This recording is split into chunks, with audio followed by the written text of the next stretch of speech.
What's up, everyone? Can I just say can we just schedule Memphis for every match this season? Somehow, some way, Orange County is comfortable playing against Memphis. They win on the road and at home against Memphis. So let's just put them on the schedule for the whole season. That'd be a cool way to do things, right? Let's get into this. Let's get this thing started. Welcome to the Show of Champions. This is the Orange and Black Soccer Cast.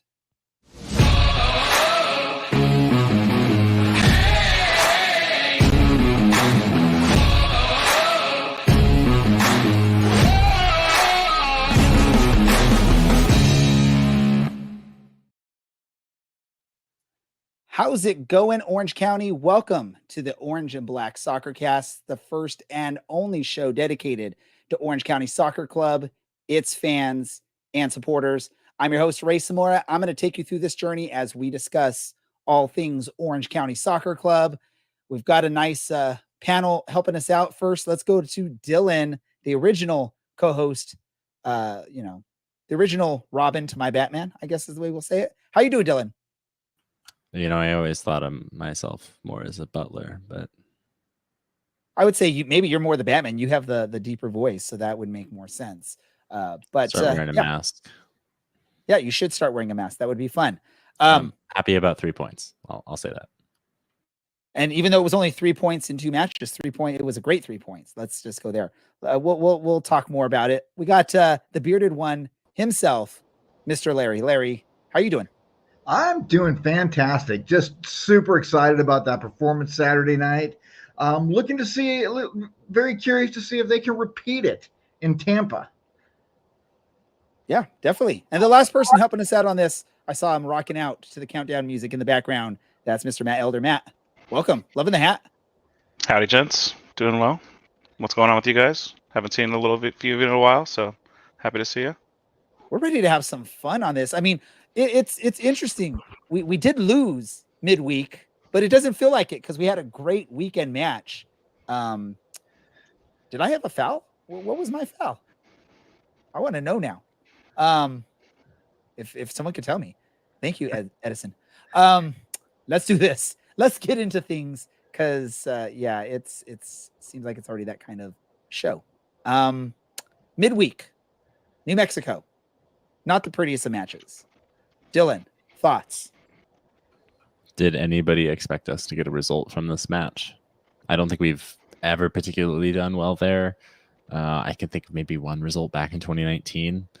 I guess the Milanowski conducting the curse or whatever they're called. But I expect this to be 4 or 5-0, to be honest with you. So 2-0, keeping the goal difference somewhat respectable, isn't a huge loss in my eyes. So, I mean, in Dylan's eyes, this is more like a semi-victory, midweek loss to New Mexico. No, I'm not going to say that. I'm just saying, look at how we've been this season. This was unlikely to go well for us. All right. Okay. How about you, Larry? What were your thoughts on this New Mexico midweek match? About 15 minutes before the game started, I got my score prediction in, and I predicted a 2-0 county loss. So I was correct, and I hate being correct in these particular cases, but we weren't performing well. New Mexico's been playing fantastic. They are the top team in the West for a reason. They showed why they're the top team in the West against us, a struggling club right now, who if you take, 4 of their bench players and you add all of their ages up together, I'm still older than them. It makes it tough when you get in situations like that. And I got to say, you guys remember when Avion Flanagan played for us for that brief time back in 2020, 2021, whenever it was? He absolutely abused that side of the field all night against us. And I was just kind of thinking and wishing, boy, it'd be fun to have him back on the team just for a few minutes. He was a cool dude, and he had a great game. And, yeah, New Mexico just took it to us right from beginning to end. So 2-0, we're going to call that a moral victory on our parts. All right. So got Dylan and Larry both, I guess, semi-okay with the result. They pretty much anticipated that's what was going to happen. Dylan, I think, thought it was going to be even worse, so he was a little bit happier with the result. What about you, Matt? Is that what you were anticipating midweek in New Mexico, in Albuquerque, or were you hoping for a little bit more of an effort from the Orange County boys? No, I mean, there's no way we were going to win that game. I wouldn't go as far as what Dylan said, just because they don't score 4 or 5 goals. They win 1-0, maybe 2, pretty much every game. So I was expecting that, basically, at their house on a field that I can't believe is allowed. You know, it is what it is. Like, I thought maybe we would have, if anything, the game we had against or this past weekend, like maybe against New Mexico, like, oh, this is like similar to the Indy game where like we just decided to show up in a crazy way and upset a team that hasn't lost. Maybe they were due for one, but like if I was a betting man, there's no way I'm betting on that to happen. Definitely gonna go with the probable 1-0 to New Mexico, but you know. We almost nicked it in there. I mean, there was a point in the game where it was like, hey, if we just, get one of those like early season corners or a little bit of luck, and could have been a different game. But I mean, yeah. Yeah, I mean, if they could have found a way to steal a point, that would have been sweet victory for Orange County with a result like that. Obviously, with the amount of injuries the team is facing, a midweek match played at home last week. You have a midweek on the road, and then you're back at home. So it's almost like 3 road games in a row because you're not really getting good rest in your own bed. You're, all over the place and getting limited training. So obviously, I think we all thought and we all sort of knew that this New Mexico match was tough. I think, very hopeful last week that somehow, some way, Orange County would be able to figure something out and at least get a result. But obviously, again, with the amount of injuries this team has been dealing with, the lack of rest between matches, this is almost like one of those games you look at like on baseball where you're playing pretty much 6 days a week. This is one that you're just like phoning in right away. You don't want to do too much to add more injuries, wear your players out. This is pretty much a schedule loss. Let's look forward to the next match, and hopefully we can come victorious with that. Not saying that's what the team did here, but it wouldn't surprise me, and I wouldn't be upset if that was sort of the game plan going into Mexico of look good, but don't put too much energy and don't try too hard in that, because the more winnable game is at home against Memphis. Anyone upset with me with that mindset, or do you think that's not the right mindset in this moment, Dylan? I don't disagree with it. I think it's a smart place to be. We were on 21 points at that point. I think we're still 10 behind, and they have 2 matches in hand on us. I think it's just do what you can, and instead of worrying about these matches, let's focus on the matches that we can get a result from. So let's focus on when we play the Phoenixes and the San Antonios and the Tulsas, the teams that are in and around where we are, where we can expect to get a result on the road or at home. Those should be the bigger focus.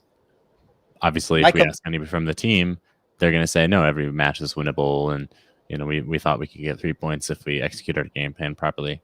And yeah, that's probably true to a point, but realistically, it's not the end of the world.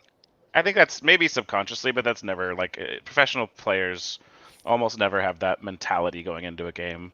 I will say, like, maybe subconsciously there's something there as far as, we're not going to put in that 110% effort into a game like this where you kind of know you're going to lose, you're dealing with the injuries and all that, etc. But I mean, going into a game, you're never going to be like, hey, guys, don't try this game, or like, don't worry about it.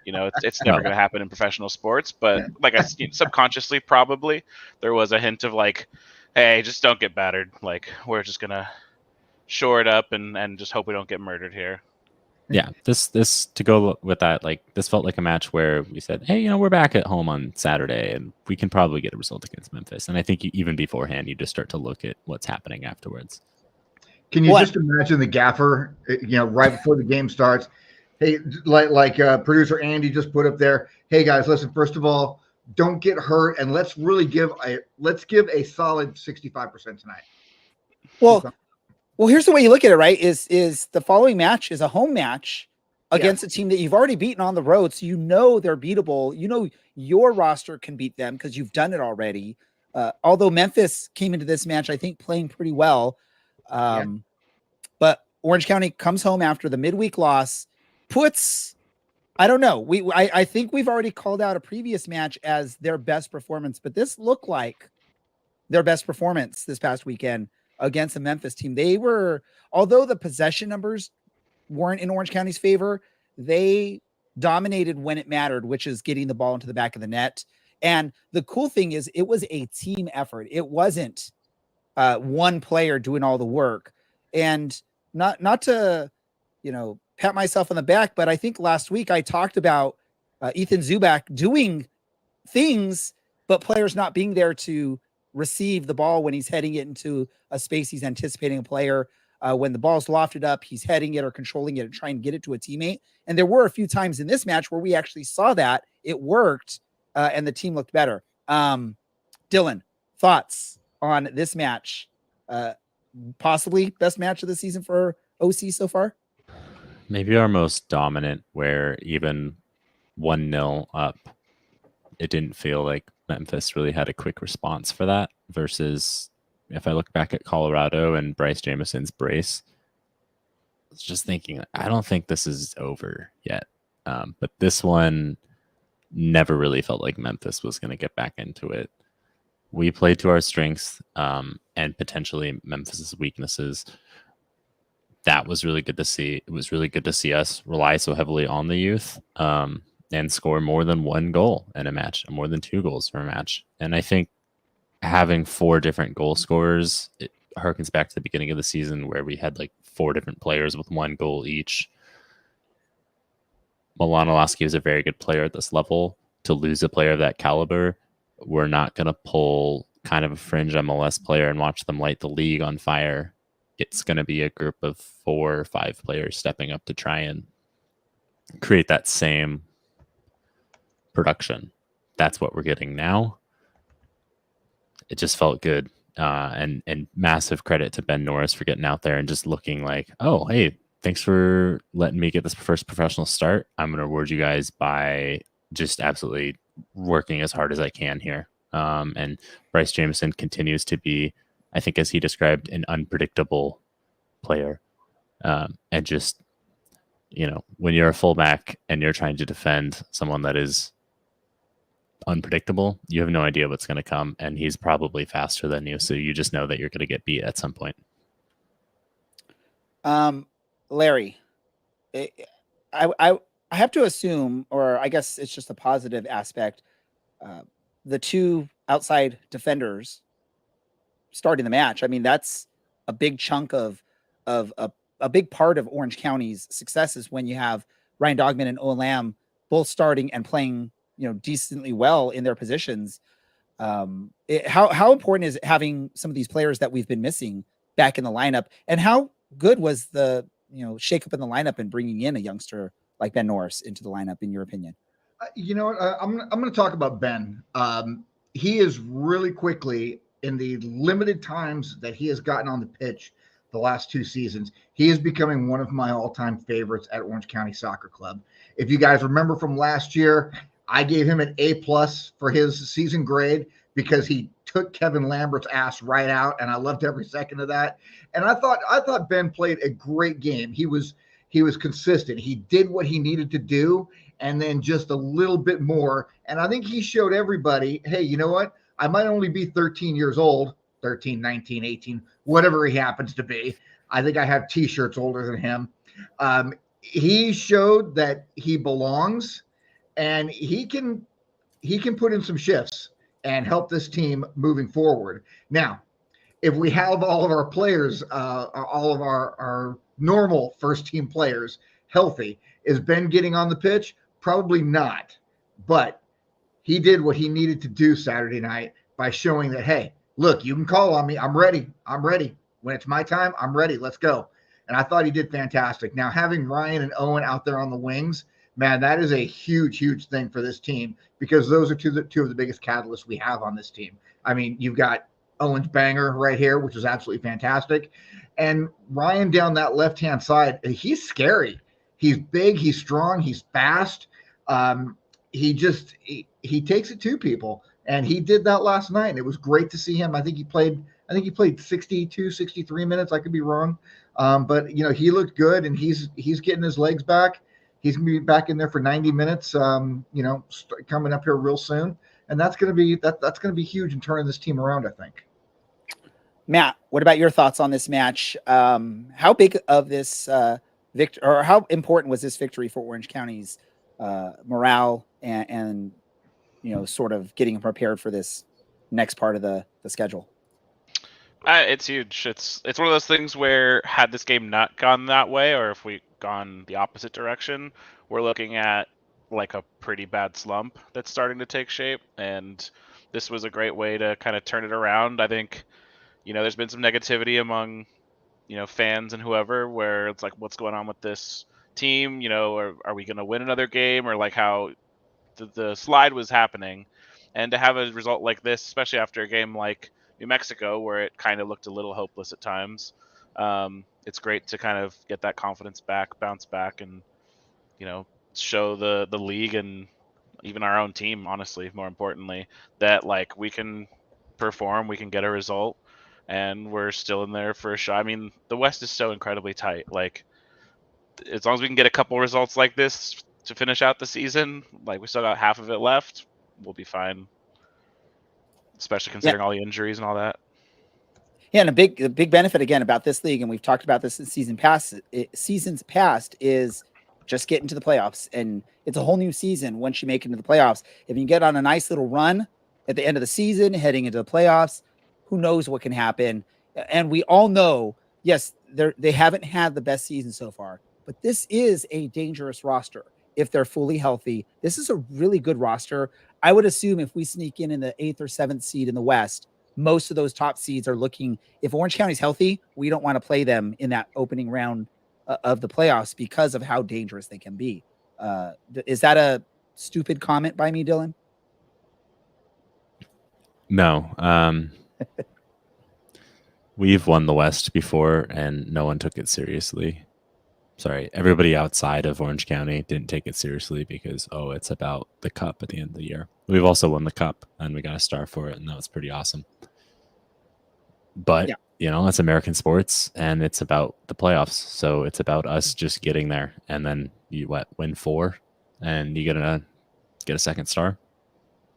So here's a good thing about this. This is a nice victory, though, to ramp up the confidence for Orange County. They're going to be heading on the road in their next match against a opponent that's always a tough opponent on the road in Tampa Bay. Now, really quick, because we did pre-record something. We talked to James from RBLR. I have to try and figure out the order of the teams. If you don't know, it's RBLR Sports, I believe is what it's called. We'll confirm it once we get it. So we have a video we're going to play on here. But before we do that, I want to just get all your thoughts heading into this Tampa Bay match. We'll actually get more detailed from all of us about Tampa Bay. What are your thoughts, really quick, about heading into this Tampa Bay match next week, Larry? It's going to be interesting. One of the nice things about this past Saturday is there was a lot of ball movement, a lot of good creativity going on out there. I'd like to see us build on that. Keep that ball moving around the pitch. With Tampa Bay, you never know. We went in there in the championship game, beat them in their house 3-1. Next year we go back and we lose. I think we lost 2-0 in 22 when we went back to Tampa Bay. So you just never know what's going to happen. Tampa Bay is always going to be a good team. It's a given. They're going to be top 4 in the East. It's automatic. So, the team's got to go in there with a good game plan and execute it. Come out of there with a draw, get a point, come back home. Matt, your quick thoughts on this upcoming match, the win heading into this match. Yeah, I mean, it's just one of those things. It just depends on which of our team shows up. Is it going to be the team that beat Memphis 4-1? It could be that. It could be the team that lost 2-0 to New Mexico. So, and it depends on the Tampa Bay team. I mean, like looking at their past results, they've been pretty inconsistent themselves. They've lost to a couple of the same teams we have. So it could go either way, and just kind of depends. We just got to get there and get a result. It's gonna be a tough. We'll hear from Dylan, but let's play the interview that we did really quick so we have time to get to Owen, and then we'll get Dylan's thoughts after we speak to our guests. match coming up this weekend on the road in Tampa Bay against the Rowdies. And to help us out with that, we've got James from RBLR Sports. They cover all the sports there in Tampa. Rays, Buccaneers, Lightning, and of course, Rowdies is who we're talking about here. James, thank you for taking some time to join us on this episode. Yeah, I'm happy to be here. I'm happy to discuss it with you guys because, as I'm sure we hear on the other way, or maybe it's just something that you guys experience, but it's difficult to watch the West Coast games, and I imagine it's probably difficult for you guys to watch the East Coast games. So I don't have all of the knowledge about the West Coast teams, and that's why I love talking to you guys when we have those games. Dylan, I'm going to give you first shot at a question for James. James, another Scottish manager. Maybe for those of us in Orange County who haven't been paying attention, Neil Collins left a while ago. He went to Barnsley. It didn't go as well for him. You've got Robbie Nielsen now. Is it same old 3-4-3? Is this the Tampa Bay that we can expect to just be difficult and always mount a comeback? If we're up at 70 minutes, what's changed in the last 2 years?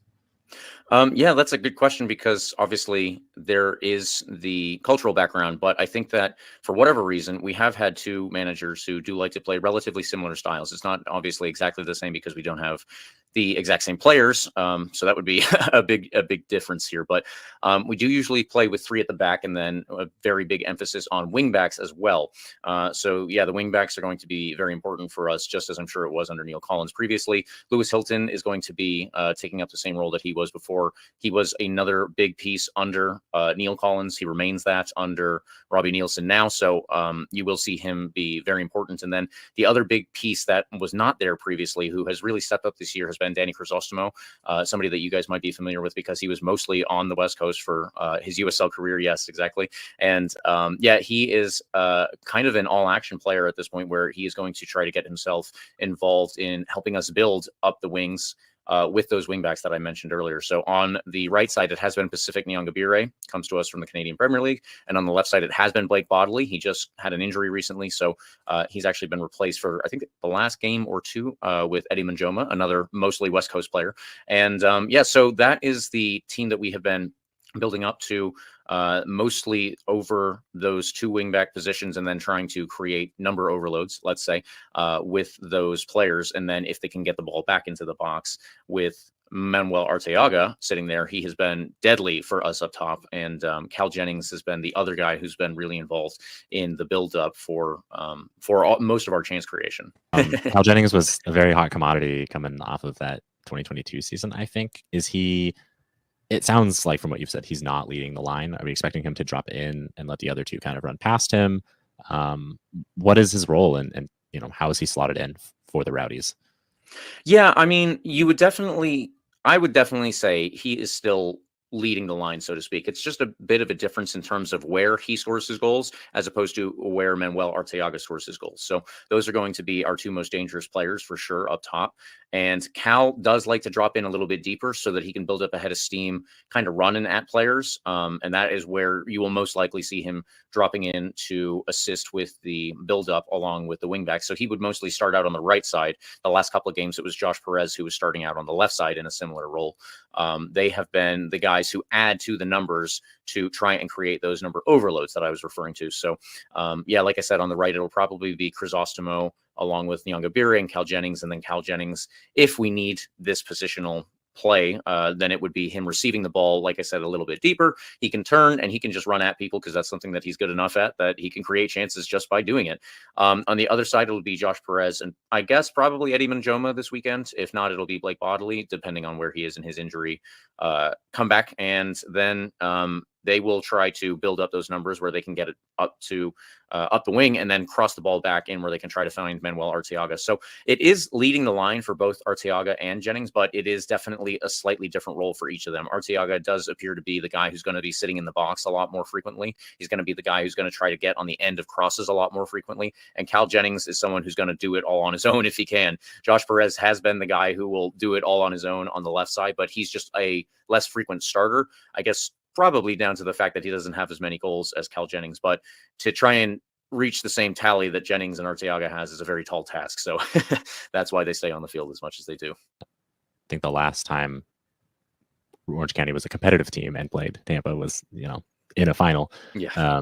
And Forrest Lasso was there. It seems like Tampa's done a good job of retooling and rebuilding and getting a little bit younger. To me, that typically says, hey, if you play a direct game, it's not as much of an issue because pace isn't usually as much of an issue with younger players. What's Orange County's key to scoring a couple on Tampa? What is Tampa's biggest weakness?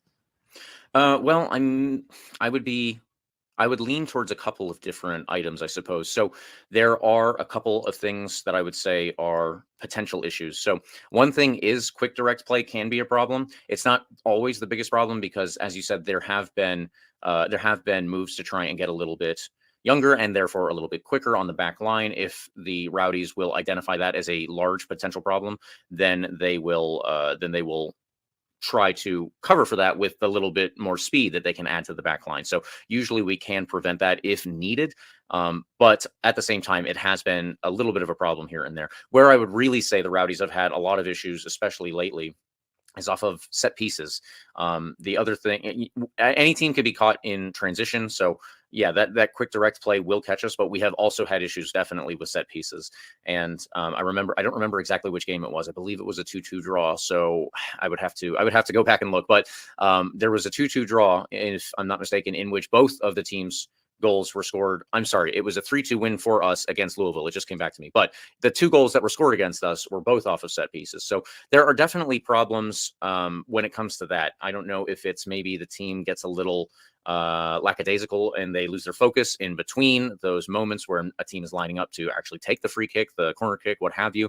But that has been a problem every so often. So like I said, there is a potential though, if you have the speedy players and if you have the real quick people up top, they can still beat us and burn us that way. But I do think that another big standout would be set pieces. Final question for you before we kind of flip things over to Ray. 4th place, 17 matches, 8 wins, 5 draws, 4 losses. Kind of a mixed bag from the outside looking in. What's the high moment and the low moment for Tampa this year? Well, I would definitely say some of our high moments are beating New Mexico, because I know they're currently leading out in the West. Beating Sacramento in Sacramento, that was a big one. And then that one that I just referred to actually was 3-2 win over Louisville. Those were the high moments for sure. Now, our lower moments are the exact opposite, where we go and we beat these big teams. Unfortunately, especially in the last month or so. Yeah, the last month has been pretty bad in this sense. We have had a lot of trouble beating the worst teams, the lesser teams, let's say. I shouldn't call them worst teams because any team can win on any given day, but definitely the teams that are below us in the table is where we have had the most trouble, especially away from home and on turf fields. So that doesn't bode well, I guess, in Orange County's case this week, but it has been a big issue. And those are the teams that like to sit back. They have a relatively easy time preventing us from scoring in quite a few of these games, and then they do come back and they beat us in transition. So yeah, it is that mixed bag, just as you said. It's us trying to figure out exactly why it's been so mixed down here. Everyone that watches the show knows how much I loved Danny Crisostomo when he was with Orange County. He was definitely one of my favorites. I bought his game worn jersey when they auctioned it off. I still have that. I just got to ask this: are the Tampa Bay fans treating Danny with the respect that Danny deserves as a player that really gives their all for the team that they're playing for? You know, I think that the Tampa Bay fans have really embraced him. If I'm being honest, when he was signed over the offseason, I don't know how many of us predicted that he would be this locked-in starter that he has become, but he has really taken the team by storm. Him and the other player that I would put in this category is Josh Perez. They were players that were not necessarily the most highly regarded as we were getting into the preseason and getting ready for the first game.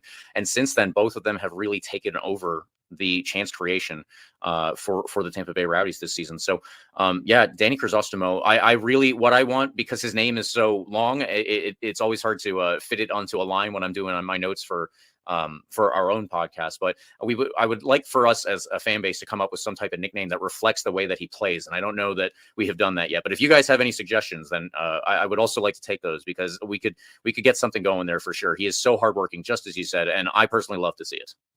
James, before we let you go, share with our listeners, if they want to hear more from you or from RBLR Sports, where should they look? Yeah, well, as you said, RBLR Sports, we're at RBLR Sports on all the social media stuff. And also, as you said, we cover not just the Rowdies, but the Rays, the Bucks, the Lightning. And now we have a show for the Tampa Bay Sun, the new women's team in the USL Super League. So I know it's very specific to the center of Florida. And if that's not necessarily what you're interested in, I understand. But I'm sure that there's other stuff that we could interest you in with other sports. And like I said, our women's team, we're covering them too. So there's a lot of cool stuff going on at RBLR. So that was our conversation with James from RBLR about the upcoming match against Tampa.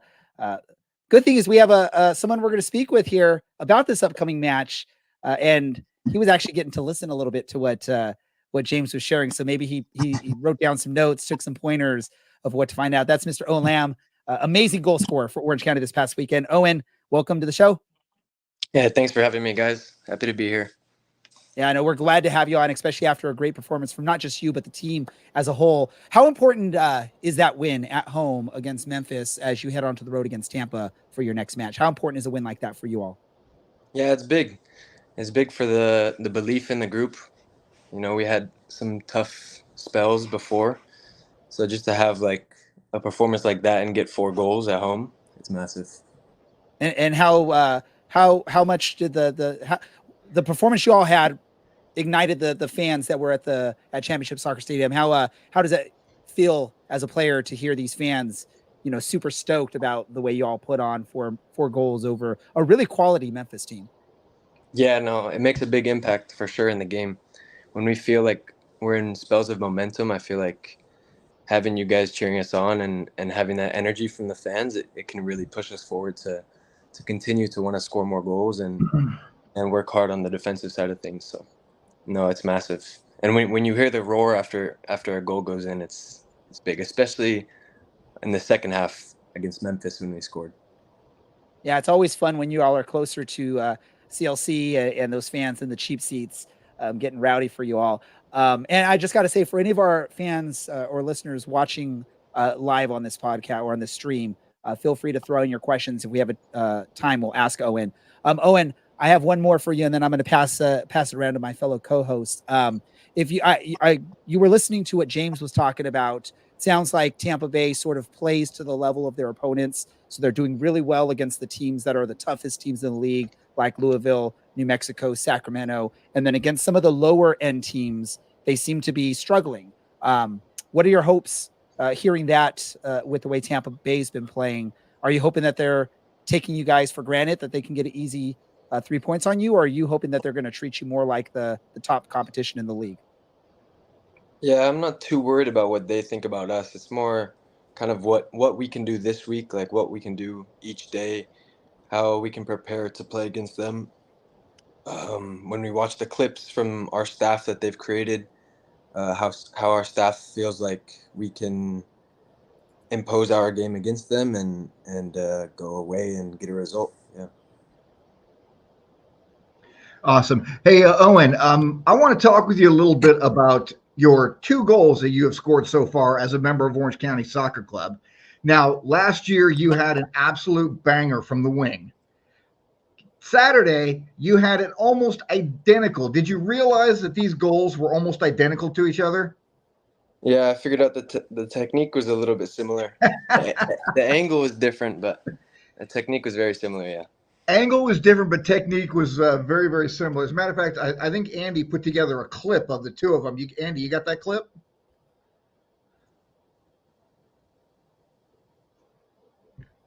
I mean, so my question in regards to this, Owen, what's going through your mind as that ball is coming to you?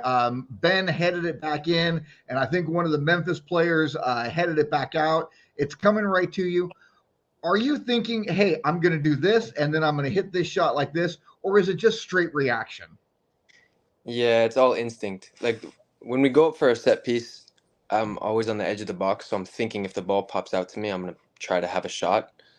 So it's on my mind before the set piece a lot of the time. But in this case, it's just like the ball comes out, and it was at a height where I couldn't hit it first time, so I'm not really thinking about these things. This is just me looking back on it, but it just kind of it comes to me naturally. It's just instinct. Gotcha. And does being a professional athlete, I've spoken with lots of professional athletes in my life. They talk about things slowing down in the game. To me, being a guy on the sidelines who's, an old fat guy, it all looks incredibly fast to me. I could never keep up. When something like that, when that ball's coming at you, are things slowing down for you, or is it's just boom, boom, let's go? No, it feels slow. It definitely feels slow. Like you kind of, when you're focused in that that zone, you kind of just like it's hard to explain. It does slow down though. Okay. I got one more question for you. Last year we had an amazing back line with you and Marcus, Dylan, and Ryan and Shuttler there in the back. And all five of you guys, five, is that five? Five. All five of you guys signed and returned back to the team.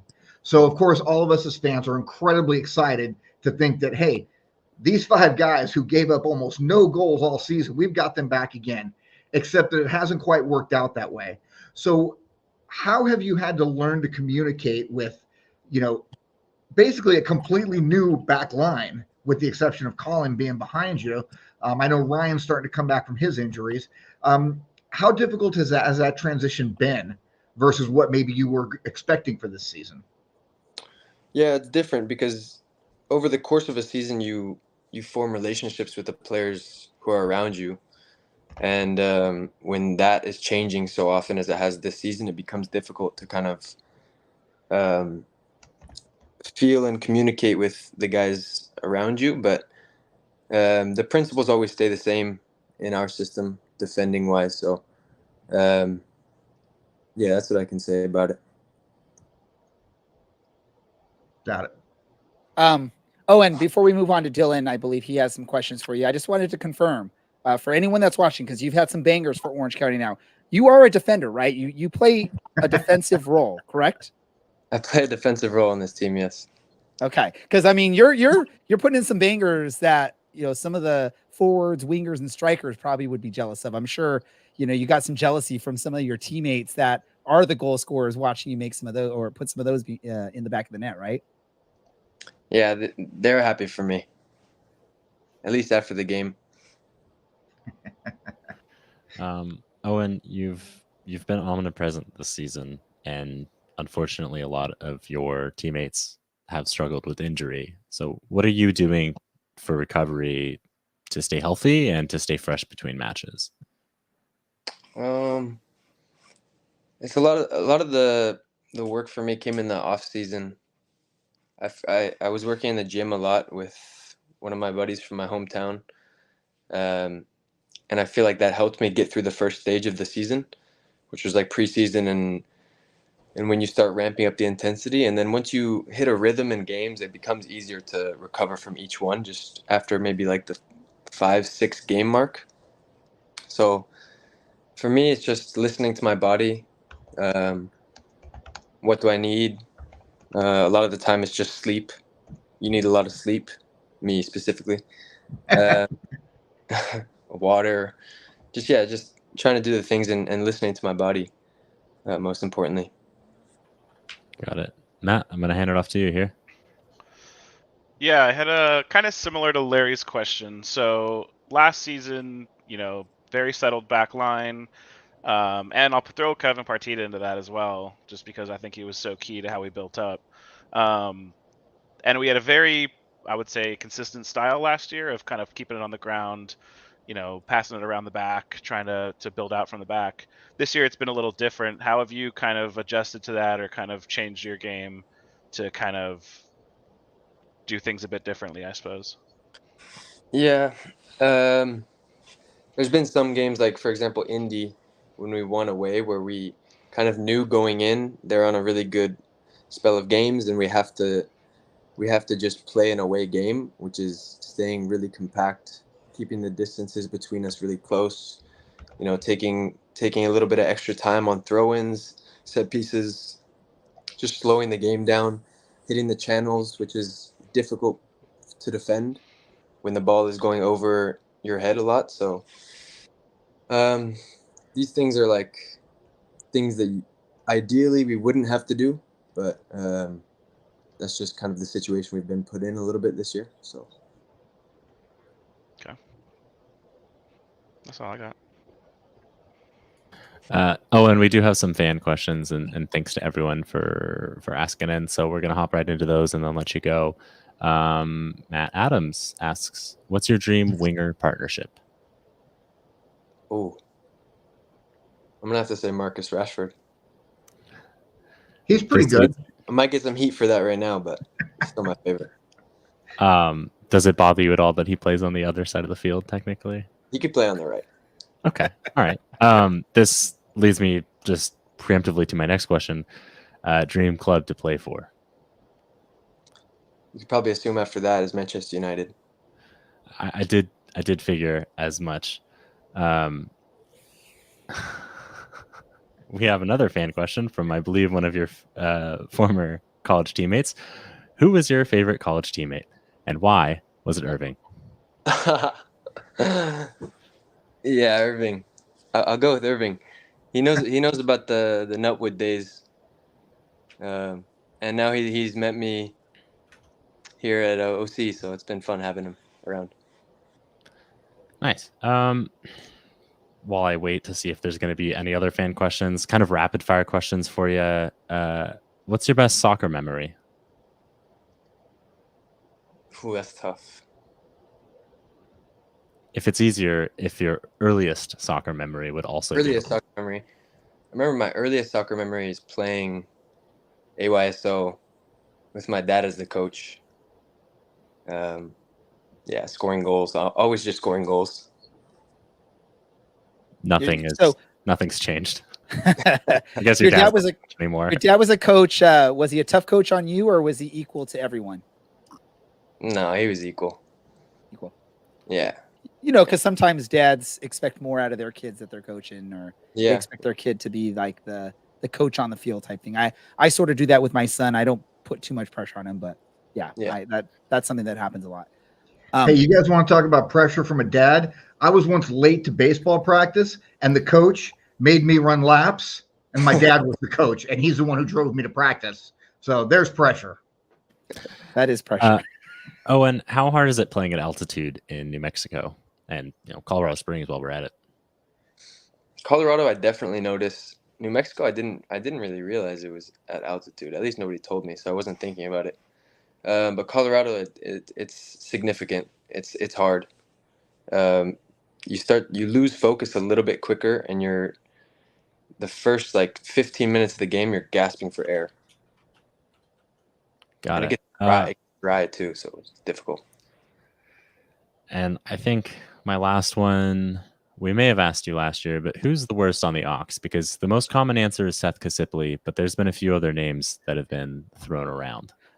And let me just say, I feel like Seth may have been talking to some of these players, because I feel like they've been a lot nicer to Seth this season than past seasons. So can you share with us, has Seth dropped hints to any of y'all to go easy on him on this question? No, Seth can take it. He knows. But I'll probably say, Ryan has the capability to be pretty poor, but I also listen to a lot of music with Ryan, so I don't want to say Ryan, but I'll probably say Marcus. Marcus will throw these songs. To jump onto that, who has the most obscure taste in music when they plug into the aux? Is it Marcus? Well, I would probably say someone who doesn't plug into aux, but okay, who that doesn't plug into aux has the most obscure musical taste? But then it's just a guess, because I don't really listen to their music. It's just them with headphones on all the time. So someone who plugs in, I would say probably Seth. His range is very wide. There we go. I have a quick question really quick. I wanted to ask, last year, Corey Oshandina moves on. This year, obviously, Coach Morten Carlson moves on to Europe. Rumors were circulating that even Kyle Scott was being looked at by some teams in England. How much attention do you and the other players pay to the rumors that you hear? Because obviously in soccer, there's so many rumors, and so many of them are just like people trying to make stories happen. How often are you paying attention to what is potential, or what's potentially happening to your teammates, you other players that around the league, around the world? I really don't pay much attention to it unless someone brings it to my attention. And it's usually not until something happens. So like with the Morten situation, people were telling me after we found out, they were telling me that they had seen rumors and stuff before, but I didn't really know any rumors. So usually just if someone brings it to my attention. That's good to hear. I was always just curious of how much players pay attention to some of that stuff. Yeah. I think it's different for everyone. Some people are more tapped into that kind of stuff than I am, but awesome. Any other questions, Larry, Dylan? Yeah, I have a Matt? quick one, and then I think Keith had one too that I'll throw out there. So, just a quick thing on. So I know Brian's kind of played in front of you for, I would say, most of the last 2 years. Has there been any kind of adjustment or any kind of change to your game that you know when it comes to Bryce being in front of you or other players? How's that kind of felt so far? Yeah, it's a little bit different just because they have completely different types of players. Brian liked to come inside a little bit and look to switch the field on the other side with his left foot. Bryce is really good at spinning the back line and getting beyond them and using his pace and strength. So just kind of like I said before earlier in the podcast, you just start to form kind of relationships as games go on. And now I think I've played like 4 or 5 straight matches with Bryce starting. So yeah, especially the fullback, I'm sure there's a little bit of like a I know when to go and when not to go type of thing. Yeah, especially yeah, depending for on who your winger is. Yeah. sure. And a lot of it is just communication too. Yeah. Yeah. Okay, yeah, one from Keith. 2 seasons OT and 2 manager changes halfway through the year. How does such a big change affect your play style or tactics and such? We haven't really changed much. We haven't also had a lot of time to kind of learn about what Paul wants from us yet. And specifically, my role hasn't changed much. So as long I just listen to the information that the staff gives me and try to execute on the field. Cool. Owen, we will let you go. We appreciate your extended time here on the Orange Black Soccer Cast tonight. Any final words for the fans? Keep bringing that energy. Thank you guys We'll for do having our best. Yeah, Owen, thank you so much, ladies and gentlemen. Everyone's favorite right back for Orange and Black Soccer, or the Orange County Soccer Club, Owen Lambe.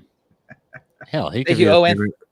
favorite Thanks, right Owen. back of this podcast too, because we don't have one otherwise. Get my nasty face off the screen, Keep please, getting it. producer Keep feeling Andy. big. Oh, there we go. Hey, it's awesome speaking with Owen, a great player for this team, a great contributor to the success for Orange County. So we appreciate him taking some time to speak with us and some great questions, not only from you all, but from some of our people watching live.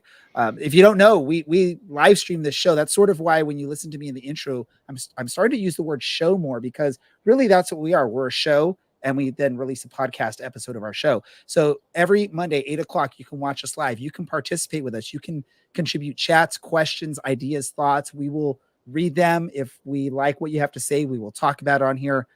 In return, we ask that you listen to us anywhere that you can listen to us. Give us thumbs up, give us a like, share any of our social media posts, share our episodes with your friends, spread the word. We'd appreciate that. And make sure you give a like to this episode. Dylan? We have one more thing to ask of people, and potentially if you did like Owen Lambe's goal and you thought he played really well, we're trying to do some player ratings, and these are all community based, so you can go ahead and submit your player ratings. I think you can find them on the website. You know what? Just reach out and ask if you really can't find them, and we will direct you to where they are. And for the next few weeks at least, we're going to try and get this going, and we'll give you until probably Tuesday, just so if you've forgotten, you can get a nice reminder during the show. We'll tally up the scores, we'll average them out, and we'll push the graphics out there for you. And maybe we can squabble a little bit about them, because maybe you said Owen Lambe's not that good, and I will raise you that goal on Saturday night.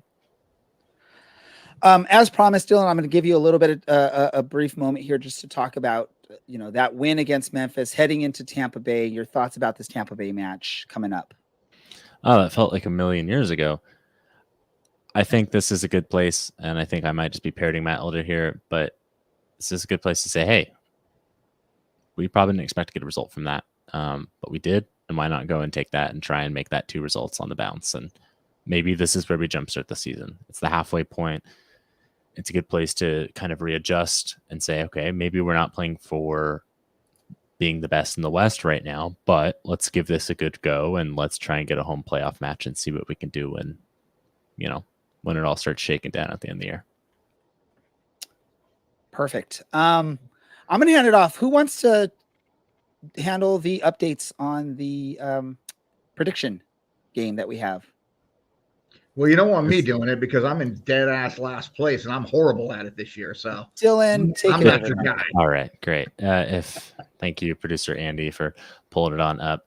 Taylor, who you might know is the best lawyer on this show and occasional contributor, is just running away with it. It's not particularly a surprise. And then producer Andy in second place. DK rolling it up in third, I believe, and the rest of us are just kind of slumming it behind there.